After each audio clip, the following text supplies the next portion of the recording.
શું તમે જાણો છો તમારા જીવનની ખુશીઓ ક્યાં છુપાયેલી છે?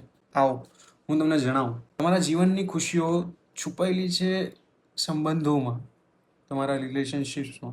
બહુ એક પ્રસિદ્ધ લેખક હતા, એણે કીધેલું, career can be રિપ્લેસેબલ, career can be change, but relation can't. એનો મેઇન મુદ્દો એમ હતો, એક રિસર્ચ તમારી જોડે શેર કરું. આજથી લગભગ 80 વર્ષ કે 100 વર્ષ પહેલાંની રિસર્ચ છે. હાર્વર્ડ યુનિવર્સિટી એમાં રિસર્ચ ચાલેલી અને લગભગ 80 વર્ષ સુધી આ રિસર્ચ ચાલી છે. તો એ લોકોનો મુદ્દો એમ હતો કે કોણ લોકો છે કે જે સૌથી વધારે ખુશ રહી શકે છે એમ. એ લોકોએ 1000 લોકો પર આ એક્સપેરિમેન્ટ કરેલો. 1000 લોકો 12 વર્ષના હોય ત્યારથી લઈને 70-80 વર્ષના થાય ત્યાં સુધી આ રિસર્ચ ચલાવી.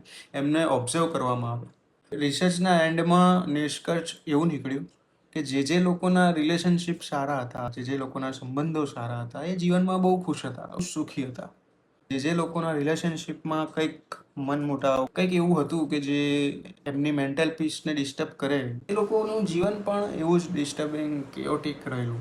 આપણા જીવનના ઘણા ગોલ હોઈ શકે છે, પણ આપણા જીવનનો સૌથી મોટો ગોલ એ જ રાખવો જોઈએ આપણે, કે આપણે આપણા સંબંધોને કેવી રીતે સાચવી શકીએ, કેવી રીતે એને બિલ્ડ કરી શકીએ, કેવી રીતે હેલ્ધી બનાવી શકીએ. જીવનમાં સૌથી વધારે જે ઇમ્પેક્ટફુલ હોય છે આપણી ઉપર, એ આપણા સંબંધો છે. તમે તમારું કરિયર ચેન્જ કરી શકો છો 35 વર્ષે, 40 વર્ષે, 45 વર્ષે, પણ જો 2 કે 5 વર્ષ સંબંધ એવો ડિસ્ટર્બિંગ હોય કે જેમાં તમે રહી જ નથી શકતા, કે જેમાં તમને દુઃખ મળે છે, તમને ખબર જ નથી પડતી કે આ માણસ માનતું કેમ નથી, ત્યારે હું તમને એમ કહીશ કે તમારે તમારા સંબંધો પર ધ્યાન આપવું જોઈએ. આજે આપણે જોઈએ છીએ કે વિરાટ કોહલી, MS ધોની, મુકેશ અંબાણી, કોઈ પણ માણસો, આપણે જીવનમાં પૈસા શું કામ કમાઈએ છીએ?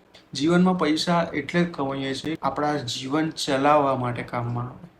આપણા પૈસા આપણા જીવન ચલાવવા માટે કામમાં આવે. આ એક એક્સપેક્ટ થયો. હવે એની ઉપર જશું. તમે એક લેવલે પૈસા કમાઈ લીધા છે, હવે પૈસાનું શું કરવું?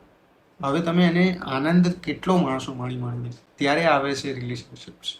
જો તમારા જીવનમાં તમે તમારા રિલેશનશિપ એવું કોઈ માણસ કે જેની સાથે તમે બેસીને હલકું ફીલ ના થાય, તમને શાંતિ ન મળે, તમારો 1000 કરોડ 2000 કરોડ યા નકામા. બરાબર છે? Thank you.